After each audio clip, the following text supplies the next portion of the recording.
కృతజ్ఞత కలిగి ఉండటం, దేవుడు చేసిన మేలు మరొక ఉండటం అన్నది చాలా మంచి విషయము. ఆ విషయాన్ని ఈరోజు వాక్యం ద్వారా నేర్చుకుందాం. తిమోతి మొదటి పత్రిక 1వ అధ్యాయము 13వ వచనంలో, నన్ను బలపరిచిన ప్రభువైన క్రీస్తు యేసుకు కృతజ్ఞుడనై ఉన్నాను. పౌలు గారు తన ఆత్మీయ కుమారుడైనటువంటి తిమోతికి తెలియచేస్తా ఉన్నాడు. మన ప్రభు అయిన యేసు క్రీస్తు నన్ను బలపరిచాడు, అందుకని నేను కృతజ్ఞుడనై ఉన్నాను ఆయనకి. బలహీనతలో ఉన్న మనల్ని కూడా దేవుడు బలపరిచినటువంటి దేవునికి ప్రతి ఒక్కరూ కూడా కృతజ్ఞులై ఉండాలి. ఆనాడు తన ఆత్మీయ కుమారుడైన తిమోతికి రాశాడు, తెలియచేశాడు. ఈరోజు నా ఆత్మీయ బిడ్డలైన మీకు నేను తెలియజేస్తూ ఉన్నాను. మనం దేవునికి కృతజ్ఞులై ఉండాలి. ఆ విషయాన్ని ఈరోజు మనం నేర్చుకుంటా ఉన్నాం. పౌలు గారి బల రహస్యము తెలుసా మీకు? తన బలహీనతలో తొలగించమని ముమ్మారు ప్రభువుని వేడుకొన్నాడు. కానీ నా కృప నీకు చాలు అని ప్రభువు చెప్పారు. క్రీస్తు శక్తి నా మీద నిలిచియుండు నిమిత్తము బలహీనతలో బహు సంతోషించాను అన్నాడు. దేవునికి స్తోత్రం. అందుకని కొరింథీ 2 పత్రిక 12వ అధ్యాయము 10వ వచనం చదువుదాం. నేను ఎప్పుడు బలహీనుడనో అప్పుడే బలవంతుడు. ఇది ఎలా సాధ్యం అవుతుంది? ఎప్పుడు బలహీనుడో అప్పుడే బలవంతుడు అంట. నిజంగా, ఎందుకంటే ఆయన కృప నిమిత్తము తన శక్తితో నన్ను కప్పు నిమిత్తము అని రాస్తారు అక్కడ కదా, ఫుట్నోట్లో ఉంటుంది మొదటి అంకె. దేవుని కృప ఆయన కప్పు బలహీనతలో. నిజంగా ఈ కుటుంబానికి కూడా బలహీనత కలిగింది, బాధ కలిగింది, వేదన కలిగింది. అది ఎవరు పూడ్చలేనిది, తీర్చలేనిది. అయినప్పటికీ దేవుడు బలపరచబట్లే ఈనాడు ఈ విధంగా దేవుని మార్గులు నడవగలుగుతున్నారు. ప్రతి నెలలో కూడా దేవుడు చేసిన మేలు బట్టి కృతజ్ఞత తెలియచేస్తూ ఉన్నారు. అది చాలా గొప్ప విషయము కదా. కాబట్టి నా బల రహస్యం అది. కాబట్టి నువ్వు కూడా దేవుని కృప చేత బలవంతుడుగా ఉండు అని ఆత్మీయ కుమారుడైన తిమోతికి 2 పత్రికలు రాశాడు. 2వ అధ్యాయము 1వ వచనం, నా కుమారుడా క్రీస్తు యేసు నందున్న కృప చేత బలవంతుడు కమ్ము. దేవునికి స్తోత్రం. దేవుని కృప చేతే ఈ కుటుంబము ఇప్పుడు ఈ స్థితిలో నిలబడగలిగింది. లేకపోతే బలహీనుగా ఉండి దేవుడి నుంచి తొలగి విశ్వాసం కోల్పోయి విధంగా మరి ఎలా ఉండేవారు. కానీ దేవుని మహాకృప ఈ పరిస్థితుల్లో వాళ్ళ మీద నిలిపి బలపరచటం ద్వారా వారు దేవుని మార్గంలో ఉండగలిగారు. అంత మాత్రమే కాదు, కానీ మేలు జరిగినప్పుడే కృతజ్ఞతలు చెల్లిస్తారు అందరూ, చాలామంది. కానీ బాధల్లో కూడా కృతజ్ఞత చెల్లించటం, అర్పణలు అర్పించటం, ప్రేమ విందు ఆపకుండా జరిగించటం, వారు దేవునితో చేసుకున్న నిబంధనలు ఏవి మానక జరిగించటం అన్నది దేవుని కృపే. దేవునికి స్తోత్రం. దేవుడి కుటుంబాన్ని దీవించును గాక. రాబో దినములన్నిటిలో కూడా, జరగబో దినములన్నిటిలో కూడా దేవుని కృప చేత వీరిని బలపరచును గాక. దేవుడు బలపరుస్తాడు. ఫిలిప్పీలకు కూడా ఒక మాటను పౌలు గారు తెలియచేశారు. 4వ అధ్యాయము 13వ వచనం.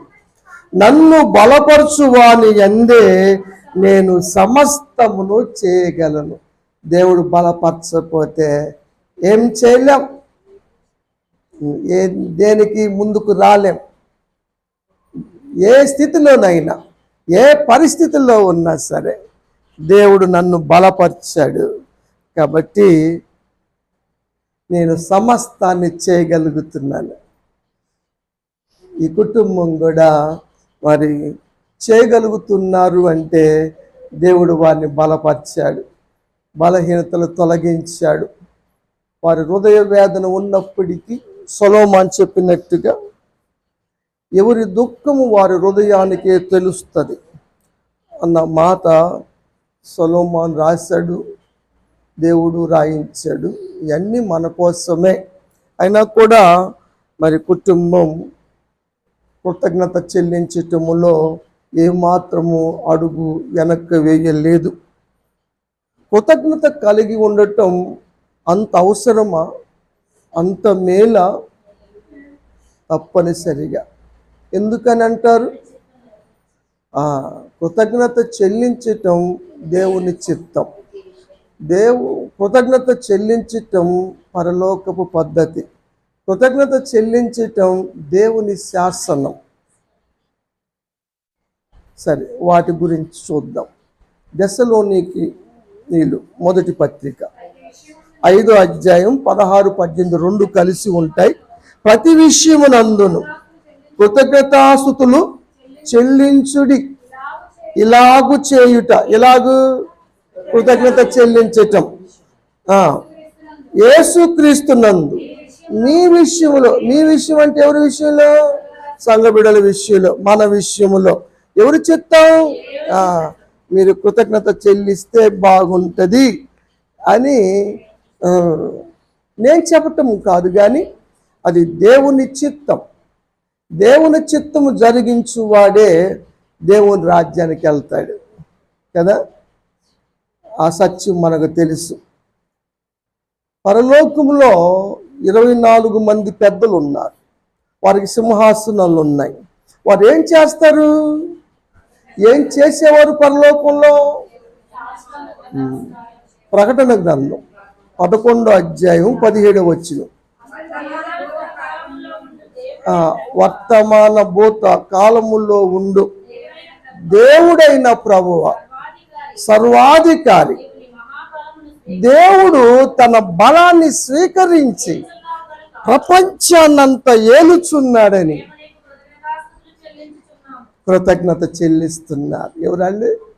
24 మంది పెద్దలు. 24 మంది పెద్దలు పరలోకంలో ఏం చేస్తున్నారంటే దేవునికి కృతజ్ఞత స్తుతులు చెల్లిస్తున్నారు.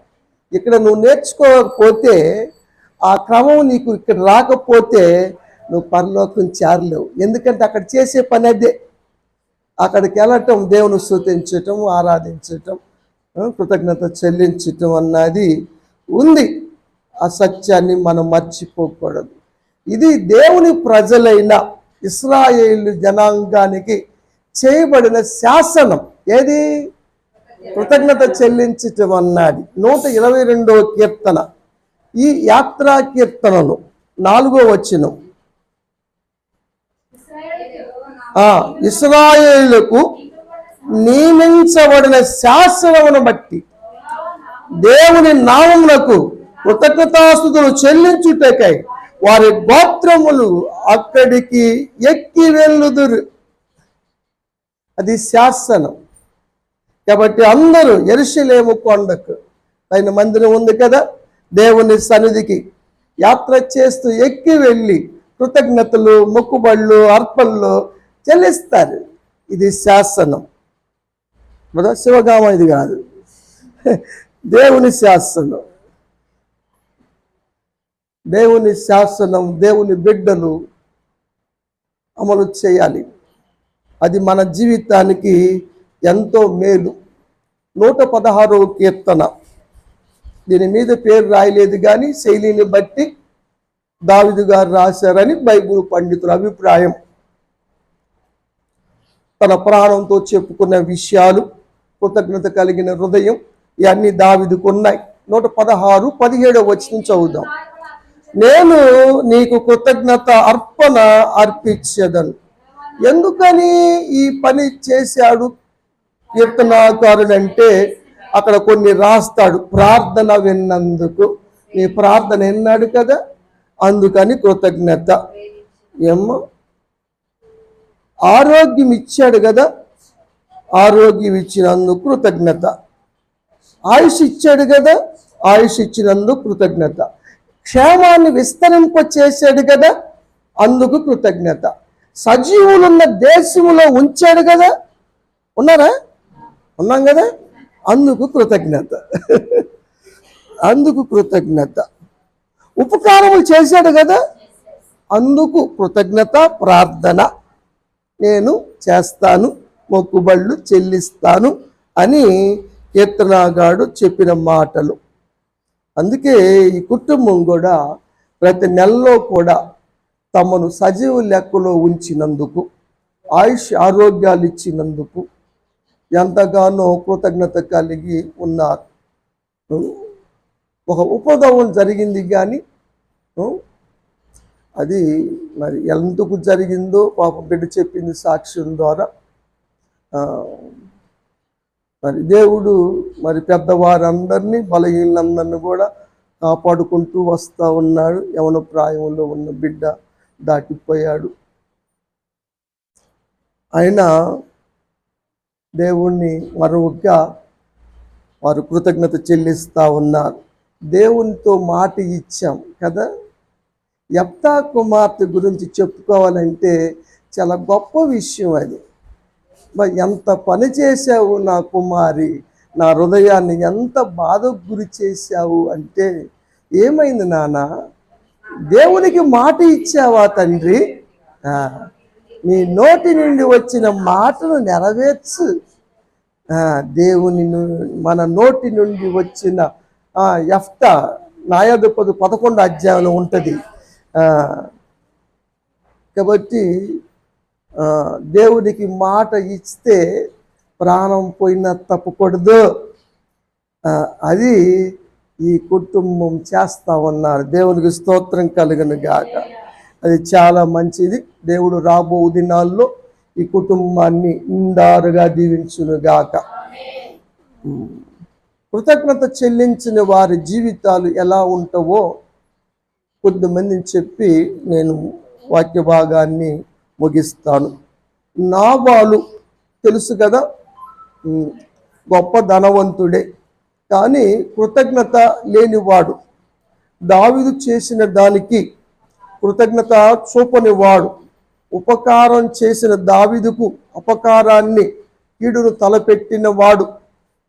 సౌలు కూడా అలాగానే. కాబట్టి ఇద్దరు హతులయ్యారు. నాబాలు మొత్తబడ్డాడు కదా. కాబట్టి కృతజ్ఞత లేని వారు దేవుని కోపానికి గురవుతారు.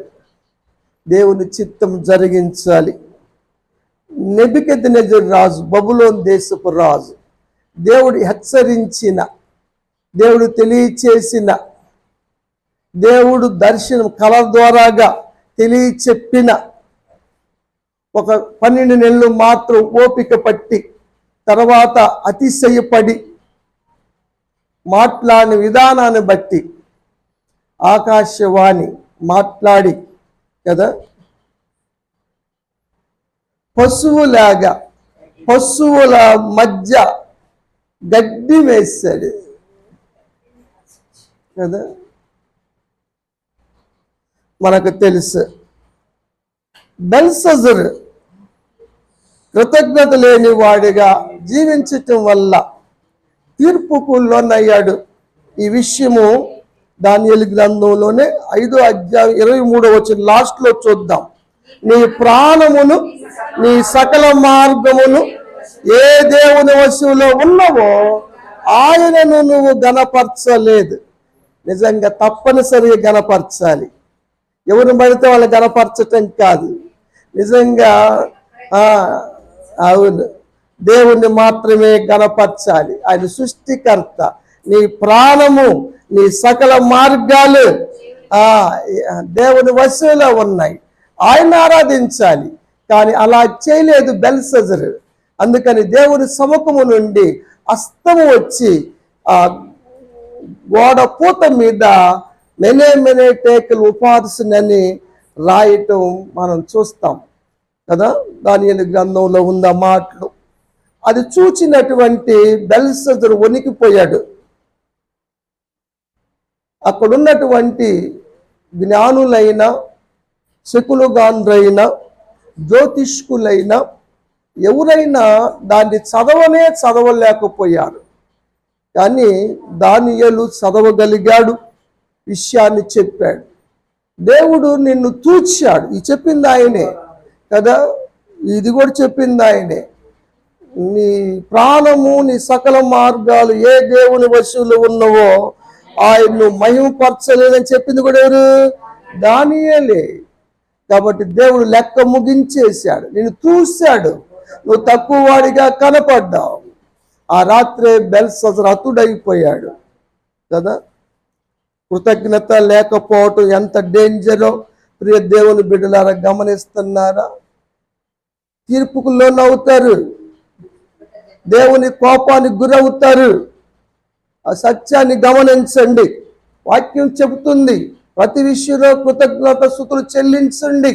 పౌలు సంఘాలకి రాస్తాడు, ఆత్మీయ బిడ్డలందరికీ రాశాడు, కృతజ్ఞులై ఉండండి. మీరు ప్రార్థన చేసినా విజ్ఞాపన చేసినా కృతజ్ఞత పూర్వకంగా తెలియచేయండి అని సంఘాలని హెచ్చరించాడు పౌలు గారు.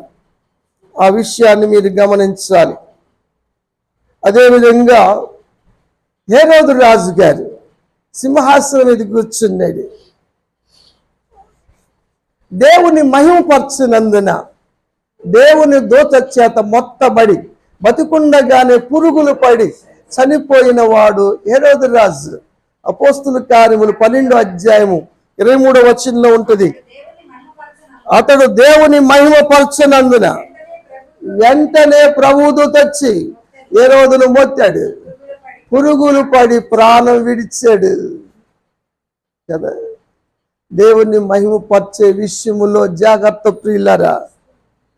దేవుని మహిమపరచాలి, ఘనపరచాలి, తగినంతగా స్తుతి చెల్లించాలి ఆయనకి. అవును, ఘనత ఏమైంది? నేను తండ్రిని అయితే నన్ను ఘనపరచువాడు ఎక్కడా? నేను యజమాని అయితే నన్ను ఘనపరిచేది ఎవరు? ఎక్కడ వారు అని చిన్న ప్రవక్త 12వ ప్రవక్త మలాకి ద్వారా దేవుడు మాట్లాడిన మాటలు మనకు తెలుసు. మొదటి అధ్యాయంలోనే ఉంటుంది. నేను తండ్రిని అయితే ఏది ఘనత? ఏది ఘనత? భయపడేవారు ఎక్కడ? కాబట్టి దేవుడు శక్తిని గమనించండి, భయభక్తులు కలిగి జీవించండి, కృతజ్ఞత కలిగి ఉండండి. ప్రతి విషయంలో అంటే అన్ని విషయాల్లో. అది చిన్నదా పెద్దదా అన్నది కాదు. కొందరు అంటారు దేవుడు మాకేం చేశాడండి అంటారు. అసలు నువ్వు ఈరోజు సజీవ లెక్కలో ఉన్నావంటే అది దేవుని కృపేగా. ఇంతకన్నా ఏం కావాలి నీకు? ₹1,00,000 ఆర్డర్ వచ్చి అక్కడ పెట్టినా కూడా ఆయుష్ లేకపోతే అనుభవిస్తావు. వాడు ధనవంతుడు బతుకదే కదా. ప్రాణమా తినుము, సుఖించుము, తాగుము, అనేక సంవత్సరాలు తరగనట్టుగా నేను సంపాదించి పెట్టా. కొట్లు కూడా తీసేసి కొత్తవి కట్టించి అన్ని సమకూర్చి పెట్టాను. ఎంత ఇర్రివాడురా నువ్వు! ఈ రాత్రి నీ ప్రాణం అడుగుతున్నా. ఈ పొలం నాది, ఈ పంట నాది, అది నాది, ఇది నాది అనుకున్నావు. నీ ప్రాణమే నీది కాదు, ఏది నీది కాదు. దేవుడు పిలిస్తే ఏమవుతుంది? నీవు సంపాదించిందేమవుతుంది. చాలా మంది దేవుని సన్నిధి నిర్లక్ష్యపరిచి పక్కన పెట్టి సంపాదన మీద ఎగబడి దేవుని సన్నిధి నిర్లక్ష్యం చేస్తున్నారు. సౌలుతో అన్నాడు కదా దేవుడు, దేవుని మాట వినక దోపుడు మీద ఎందుకు ఎగబడితీవి? కాబట్టి సౌలు కుటుంబం పాడైపోయింది. కాబట్టి ప్రియ దేవుని బిడ్డలారా, అలాంటి దుస్థితి ఎవరికి కలక్కోకుండా దేవుడు చేసిన మేలు మరవకండి. దావీదు ఎంత మంచి గొప్పవాడు కదా, అధికమైన కృప పొందాడు, శాశ్వతమైన కృప పొందాడు. కారణం ఏంటంటే అతని హృదయం కృతజ్ఞత కలిగిన హృదయం, ఉపకారములు మర్చిపోనటువంటి హృదయం.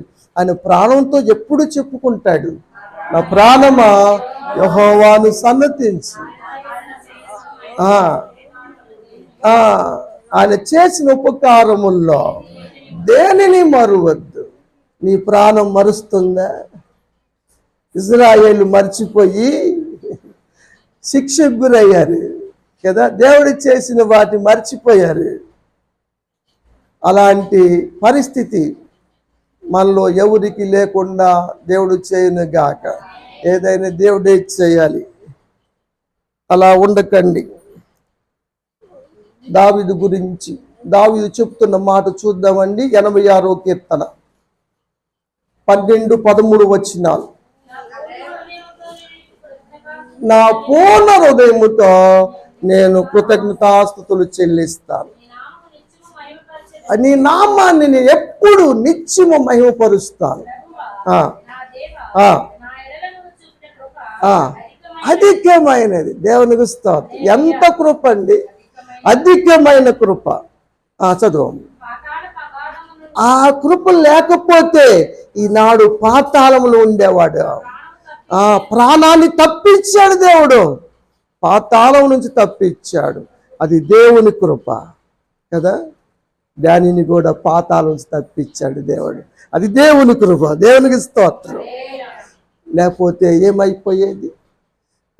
ఈ విధంగా స్థిమితముగా ఉండగలము మనం? నాకు చాలా ఇష్టమైన బిడ్డ మామా అంటాడు. నిజంగా దేవుడు తప్పించాడు. దేవుని కన్నా మనం బాగా చూడగలమంటలే కానీ ఎప్పటికైనా దేవుని దగ్గరికే వెళ్ళాలి. ఎక్కువ కాలము జీవించి దేవునిలో తొలగి దేవుని రాజ్యానికి వెళ్ళకోకుండా పాతాళానికి వెళ్ళే పరిస్థితి కన్నా ముందుగా అయినా దేవుని సన్నిధికి వెళ్ళటం శ్రేష్టం కదరా. దేవునికి స్తోత్రం. కాబట్టి దేవుని కృతజ్ఞత కలిగి ఉండండి. ఏమ్మా, ఆయన చేసిన ఉపకారములు మర్చిపోక కృతజ్ఞత కలిగి ఉండమని తెలియచేస్తూ ఈ మాటలు నేను ముగిస్తా ఉన్నాను. దేవుడి మాటలు ఆశ్రయించి దీవించును గాక.